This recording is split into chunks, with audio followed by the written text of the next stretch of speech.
लो सज्जनों तो मित्रों फैसलाबाद विच पेट्रोल पंप नूं सील कर दिता गया है। सील क्यों किया है, इहदी की वजह है? जनाब पेट्रोल पंप जिहड़ा कि मौजूद है महबूब पेट्रोलियम वाक़िया तांदलियां वाला रोड 72 पुली। जनाब ये डिस्कोड के जोड़े ऑफिसर से जो प्राइस कंट्रोल मजिस्ट्रेट है वो चैक कर रहा है जिदे रेट ज्यादा ने घट ने और इस पंप के जो पहुंचता है और उत्थे जाके इन्हों का पैमाना चैक करता है, लेकिन इन्हों का पैमाना घट होने की वजह तो ये जो मालक सीगा ये अपने बुला लेंदा बंदे, अपने बदमाश बंदियां नूं बुला के उत्थे जिहड़ा इलाका मजिस्ट्रेट उत्थे चैक करने वास्ते गया, उन्होंने धमकियां लवांदा, उन्होंने नाल गुत्थम गुत्था होंदे आ, उस तो बाद वो उत्थों चले जाते हैं।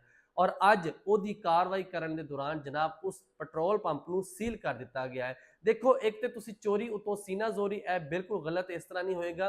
बड़ा अफसोस वाली गल है कि तुसी अगर हलाल रिज़्क कमाओ तो तुहाडा बहुत ज्यादा होंदा वा, लेकिन ए महबूब पेट्रोलियम जिहड़ा कि डिस्कोड दे कोल है सीगा और लोगों नाल धोखा करके फ्रॉड करके लोगों को घट पेट्रोल पा के दे रहा सीगा और जो इनू चैक किया गया तो अगों बदमाशी की गई। खैर इन्होंने उत्ते FIR दर्ज हो गई है, हुण अगे जी कानूनी कार्रवाई की जाएगी वो देखते हैं। लेकिन जो तुम किसी दुकान किसी पेट्रोल पंप तो पेट्रोल पवाते जे उत्थे ये तसली हो कि उत्थे का पेट्रोल ठीक आ, वो तुहानू पैमाना पूरा है वा, किसी भी पेट्रोल पंप तुम पैमाना चैक कर सकते जे। और उन्होंने अगे एक जरूरी नहीं है वो कहना सी नहीं तुम चैक करना, हर बंदा अगर तुम 100 रुपए का भी मोटरसाइकिल से पेट्रोल पवाना तो तुम उन्होंने पहले पूछ सकते भाई तुहाडा पैमाना पूरा वा, अगर पूरा तो तुम उत्थों पेट्रोल पाओ, वरना ये पेट्रोल पंप वाले तुहाडे नाल धोखा कर देगा।